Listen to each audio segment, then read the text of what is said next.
Hey guys, Infernix here, and today I'm going to be doing one of my first videos, one of my first non-Brawl videos. Like I've been talking about, I said I'd be doing videos on other games.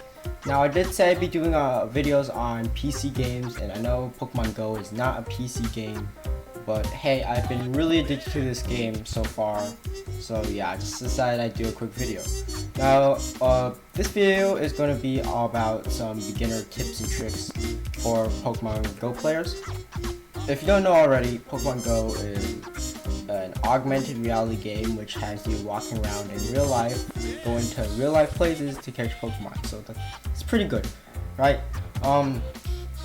Now, I love Pokemon Go, but one thing about Pokemon Go is that there's not a really good tutorial, and when I first started playing, I had a lot of trouble trying to figure out what to do. So I decided I'd make a video to try to help out those new players or kind of new players figure out what they're doing.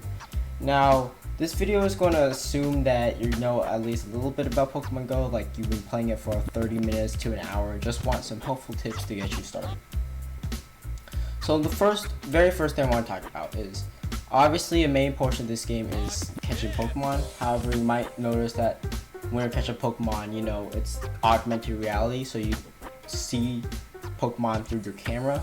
Now, what you want to do is you want to turn that off. Now, although augmented reality can like look really cool, it takes up a lot of your battery and makes Pokemon a lot harder to catch. Like, you can turn that on, but if you plan to play this game seriously, or at least somewhat seriously, then I recommend you turning it off. It makes the game way easier and doesn't drain your battery. Now, for catching Pokemon, what you want to do is you want to flick the ball.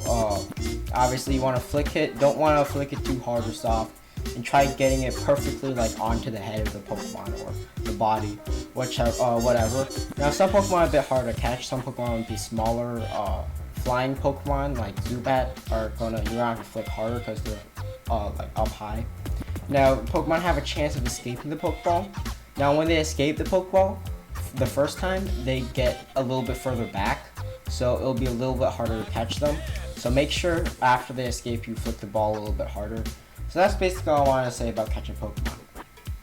The second thing I want to talk about is the main Pokemon screen. So when you're looking at the Pokemon, there's two main things, at least for now, that you want to worry about. There are some more complicated things, but for right now, you want to worry about their CP, which is their combat power. So that's basically how well they do in battle, and their moves. So like their move types, basically. And that's pretty much it. There's not a whole lot you can really use on that screen unless you want to get really complicated about it.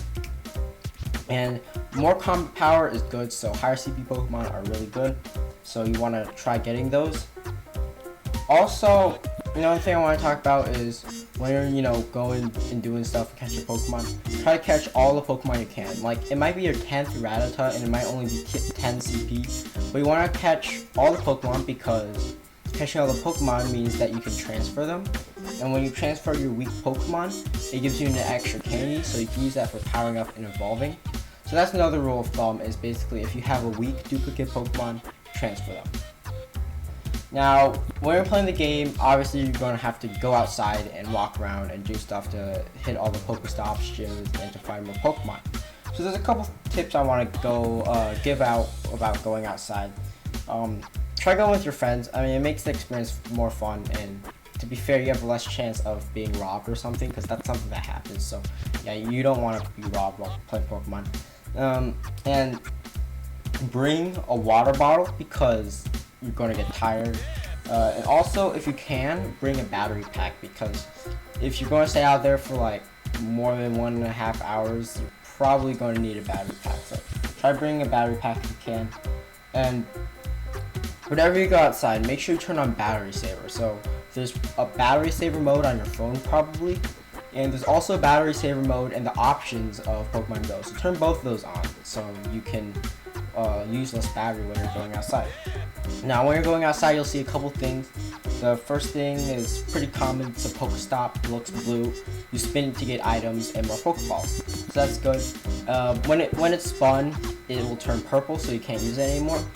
And it takes 5 minutes to recharge. So my recommendation when going outside and looking for these places is try to find a good route that takes around 5 to 10 minutes to loop around, where there's a couple of Pokestops in that loop. And basically what you can do is you could just continuously walk in that loop and pick up the Pokestops as they recharge. Now the second more uncommon thing you'll notice are gyms, so those are a lot bigger and they might be a different color. Now my first recommendation, in fact this is pretty important, is to join Team Instinct, because Team Instinct is the best team in the league. Now the way gyms work is gyms are the way of fighting other players. So let's say you're on a team, so hopefully you're on Team Instinct, and there's an enemy gym. So the enemy gyms are the red and blue gyms, and you can fight them with a full team of 6. Now the way you take over gyms or add new Pokemon into gyms is through prestige. So each gym has a level, and I think the starting level is level 2. Basically the level represents how many Pokemon you can put in there. So level 2 is 2 Pokemon, level 3 is 3 Pokemon, you know, that type of thing. If it's a friendly gym, like let's say a gym is level 3 and there's only 2 Pokemon and it's on your team, then you can put a Pokemon in there. And once the prestige lowers, like you can lower the prestige by fighting the gym if you're an enemy. And then the prestige will lower. However, most times it won't go all the way to 0, so it might go low enough to derank a gym, because the gym has to have a certain prestige to stay that level. So like let's say a gym is at 2000 prestige, which is level 2, and you make it go down to 1000 prestige, it'll go down to level 1, and if there's 2 Pokemon in that gym, that means one of the Pokemon is going to be kicked out. So that's how you fight gyms basically. You just fight them and lower their prestige enough so all their Pokemon go out. Once a gym hits 0 prestige, then that means the gym will become neutral and you can basically put your Pokemon in. Now if it's a friendly gym and you want to put a Pokemon in there, what you can do is you can fight your own gym, and if you win, you earn prestige for the gym, and that could level the gym up, and then you can put your Pokemon in there. So always try fighting your own gyms, fighting enemy gyms. All gyms are pretty good, right? And when you're actually fighting the gym, there's 3 things you can do. So there's the regular move, which is just tapping, and it does a small amount of damage.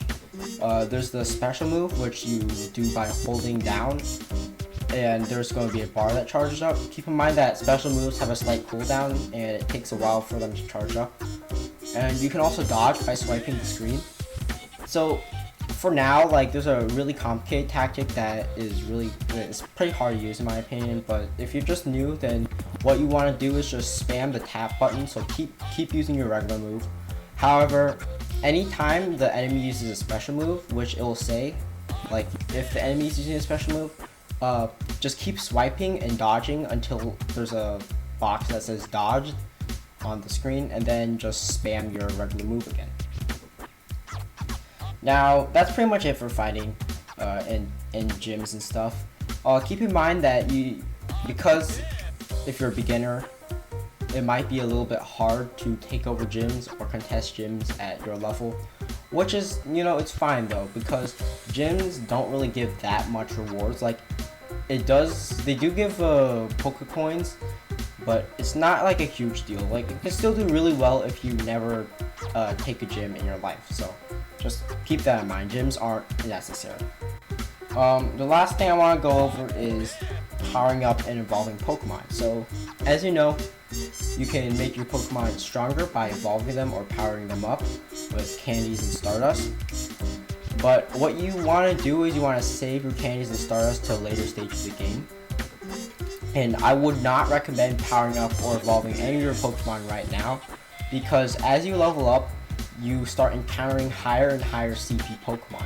And that means that when you encounter those Pokemon, it'll take less Stardust to power up to their max potential, and also when you evolve them, they will gain more CP.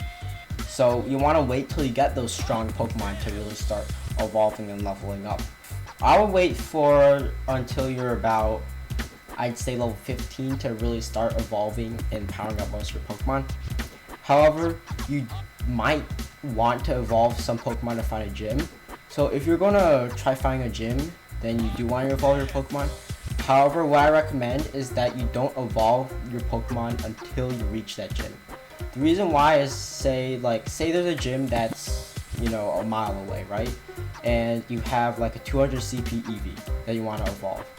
But you're going to walk to that gym, right? So on your way to that gym, you might find a 250 EV, which you're going to want to evolve. But if you already evolved your 200 EV, then you might not have enough candies to evolve your 250 EV. So if you do want to fight gyms and evolve to fight gyms, make sure you actually evolve when you reach the gym, not before you reach the gym. Anyways, that's about all I wanted to talk about.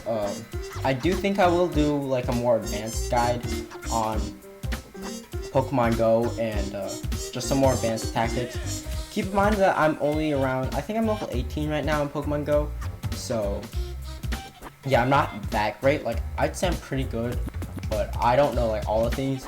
If there's anything I missed that you want me to talk about, then feel free to leave in the comments. And my name on Pokemon Go, by the way, is Infernox with 2 X's, because Infernox with 1 X was taken, unfortunately. So if you ever see me around with all the gyms, because, you know, Team Instinct has a lot of gyms, then you'll know that's me. So anyways, I'll see you guys in the next episode. I think it'll be, not next episode, but next video. I think it'll be a Brawl video, so stay tuned for that, and see you later.